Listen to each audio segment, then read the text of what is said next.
কাজী নজরুল বলেছেন না, যেদিন কি বলে কিরণ আকাশে বাঁকা বাতাসে ধরিবে না, যেদিন পর্যন্ত জুলুম অত্যাচারী এই আওয়াজ এবং তাদের এই কর্মসূচি বন্ধ হবে না, ততদিন পর্যন্ত আমি সৈনিক জানিয়ে দাঁড়িয়ে থাকবো, আমি পাহারা দেবো, আমি প্রহরী দেশের জন্য, জাতির জন্য, কোরআনের জন্য। বন্ধুগণ, আজকে জুমার দিন, আপনারা গরমে কষ্ট পাচ্ছেন। আমি আগেই বলেছি যে আমি খুলনার জাগ্রত জনতার আওয়াজ শুনতে এসেছি। আমি আপনাদের মতন সিংহ শান্ত ভাইদের গলার আওয়াজ শোনার জন্য এসেছি। আপনাদের সিদ্ধান্ত কি এটা বোঝার জন্য এসেছি। স্টেজে আমাদের দুইজন নমিনি এখানে বসে আছে। এই আসনে, এটা 2 আসন না 3 আসন?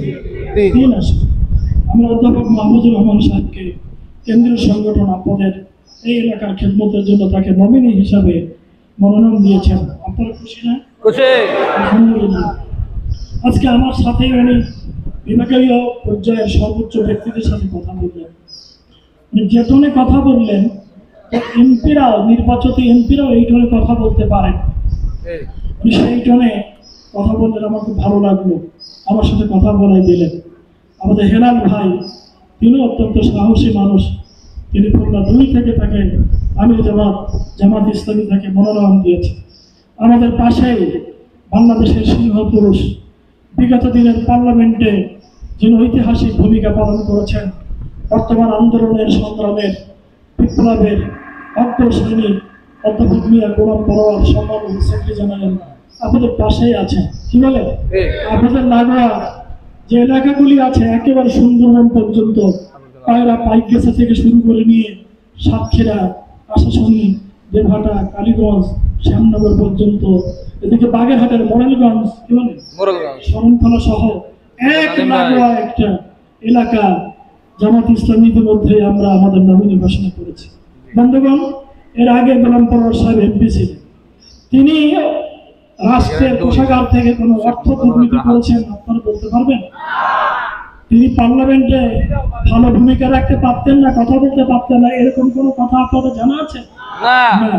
বরং তার বক্তব্য রাখার জন্য, তার টাইমকে বৃদ্ধি করার জন্য স্পিকারকে, প্রধানমন্ত্রী অনুরোধ করতেন যে গোলাম পরোয়ার সাহেবের সময় বাড়িয়ে তার বক্তব্য রাখার সুযোগ করে দেন। অধ্যাপক মাহমুদুর রহমান, আমাদের হেলাল ভাই, তারা আলহামদুলিল্লাহ আর এক গোলাম পরোয়ারের ভাই হিসেবে তারা দাঁড়িয়ে পার্লামেন্টে ভূমিকা রাখতে জনগণের কাতারে তারা দাঁড়িয়ে কথা বলতে পারবে। শ্রমিক ভাইদের সাথে, আন্দোলনের সাথে তারা একাকার হয়ে দিন কামের আন্দোলনে এগিয়ে যেয়ে আপনাদের পাশে তারা থাকবেন। আপনারা এটা কখনো মনের ভিতরে করবেন না যে জামাত ইসলামী কাজী শামসুর রহমান সাহেব সাতক্ষীরা, নাম শুনছেন না? আপনারা অনেকে তাকে চেনেন, খুলনার তিনি নেতা ছিলেন। কাজী শামসুর রহমান সাহেব পরপর 3বার এমপি হয়েছে। যতদিন পর্যন্ত উনি এমপি ছিলেন ততদিন পর্যন্ত গোলপাতা আছে না, গোলপাতা এবং গোলপাতার এর নিচে, চালের নিচে উনি বসবাস করতেন। মাঝে মাঝে অনেক উচ্চপদস্থ অফিসাররা আসতেন। আমরা লজ্জা পেতাম, জামাত ইসলামের এমপির ঘর এরকম, আমরা কি করি? উনি এটাকে গর্ববোধ করতেন। খেতেন কি, মানে বুনো কোচের মুখি, কি বলেন, পাতলা ডাল, কিছু ভর্তা। আমি অনেক রক্ত তার বাড়িতে খেয়েছি, 3বারের এমপি। আমি আমার মনে ভরে না যে কোনো সময় ওনার বাড়িতে আমি মাছ বা গোস্ত দিয়ে খেতে পারছি, আলহামদুলিল্লাহ। এমনিভাবে আমাদের প্রিন্সিপাল আব্দুল খালেক সাহেব, এমপি রিয়াসার সাহেব বাড়িতে ঢাকা থেকে টিম এসছে কি বিষয় নিয়ে ওনার সাথে কথা বলার জন্য, দেখা করার জন্য। উনি ঘরের চাল খাওয়ার জন্য ওই যে চটা দিয়ে গোলপাতা বাঁধতে হয় না, উনি নিজে দা দিয়ে ওই চটা দিয়ে, আপনারা ইউটিউবে ছবিটা দেখবেন, সেখানে পুলিশ অফিসারদের সামনে উনি কথা বলছেন। সেখানে পুলিশ অফিসার সহ সরকারি উচ্চ পর্যায়ে কর্মচারীরা, কর্মকর্তারা এসে বলছেন, আমরা মাননীয় এমপি মহোদয়ের কাছে আসছিলাম, ওনার বাড়িটা করে। উনি বলেন বসান, আমি ওনাকে ডেকে দিচ্ছি। ওনার গায়ে ছিল খালি একটা গেঞ্জি, আপনারা ইউটিউবে দেখবেন, খালি একটা গেঞ্জি। উনি জাহাই করে একটা ভূমিকা ছিল, পাঞ্জাবি গায়ে দিয়ে এসে বলছেন, আসসালামু আলাইকুম, আমি এমপি রিয়াসাত আলী বলছি। হ্যাঁ, আপনি এমপি রিয়াসাত আলী? হ্যাঁ, এমপি রিয়াসাত।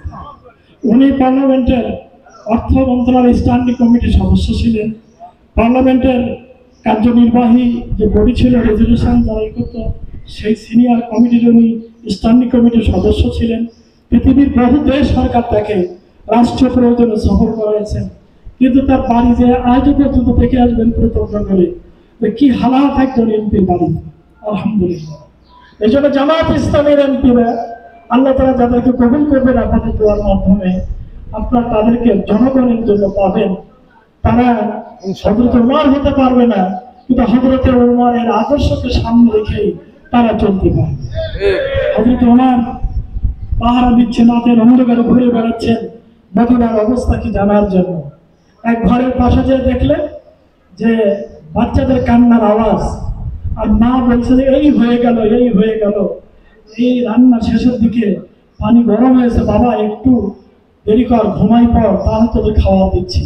তার মানে হাড়িতে কিছু ছিল না, শুধু পানি দিয়ে, পানি চাল দিয়ে বাচ্চাদেরকে ঘুমানোর ব্যবস্থা করা হচ্ছিল।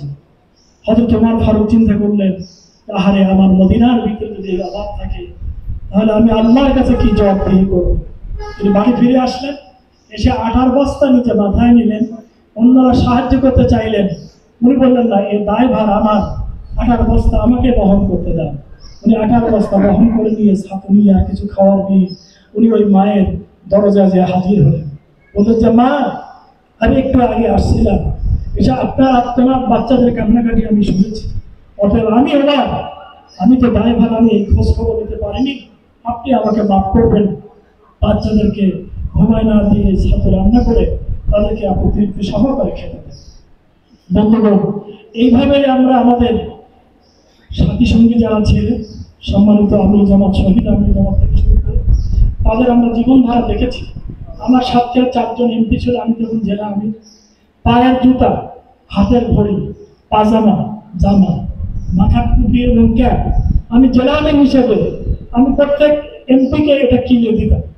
হাতে ভালো ঘড়ি নেই, পায়ে শু ধরতে পারে না, জামা কাপড়গুলো ভালো না, সেজন্য আমি দেখতাম যে আমার এমপি, আমি জেলা আমির, অর্থাৎ আমার দায়িত্ব হয়েছে এগুলোকে ক্রয় করে দেওয়া। আমি এগুলো কিনে দিতাম, ওনারা হাসতেন।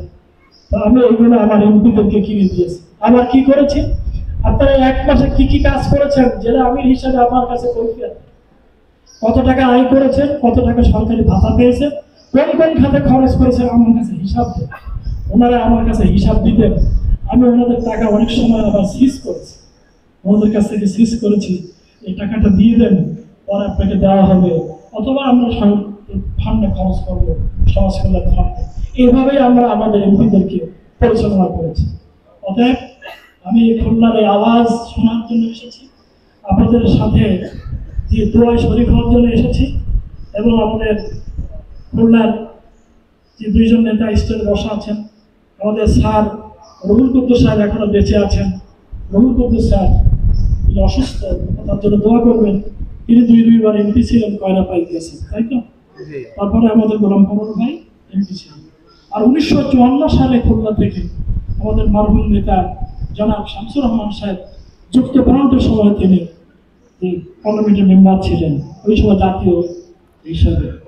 এরপরে আমরা দীর্ঘদিন এই খুলনার মাটির ইসলামী নেতৃত্ব জাতীয় সংসদে আমরা পাঠাতে পারিনি। এবার কি খুলনাবাসী আপনারা কি তৈরি আছেন এই কাজটার জন্য? আপনাদের প্রত্যেকের বাড়িতে কমপক্ষে 3 থেকে 4, 5, 6টা ভোট, আপনাদের আত্মীয় স্বজন মিলে, আপনাদের আত্মীয় স্বজনদের কাছে আপনাদের বক্তব্য, আপনাদের বন্ধু বান্ধব, আপনাদের সার্কেল, পাড়া প্রতিবেশী, আপনাদের দাওয়াত, আপনাদের বক্তব্য, আমি আশা করি যদি আপনারা এই লোকগুলোকে সোজা হয়ে দাঁড়ান, ইয়া আইয়ুহাল মুদাসসির কুম ফাআনদির, সোজা হয়ে দাঁড়ান, কোমর বেঁধে দাঁড়ান, আল্লাহ বলেছেন, কোমর বেঁধে যদি সোজা হয়ে দাঁড়ান, আমার বিশ্বাস এই দুটো আসলে আল্লাহ তাআলা আমাদেরকে বিজয়ী করতে পারে। আমিন। আল্লাহ তাআলা আমাদেরকে তৌফিক দান করুন। আজকের সমাবেশ আল্লাহ তাআলা কবুল করুন। আমিন। আপনারা কষ্ট করে গরমের মধ্যে এসে আজকে আমাদের এই প্রোগ্রামকে সফল করেছেন। আল্লাহ রাব্বুল আলামিন আমাদের সকলের জীবনের গুনাহ খাতাকে মাফ করে দিন। আমিন। এই দোয়া কামনা করছি। এবং জুলাই আগস্টের বিপ্লবে যারা শাহাদাত বরণ করেছেন, যারা পঙ্গু হয়েছেন, যারা বাড়িঘর হারিয়েছেন, গত 3-4 দিন ধরে একটা ভিডিও এটা প্রচার হচ্ছে, এবং এটা কি বলে, আদালতে, কি আদালত, আন্তর্জাতিক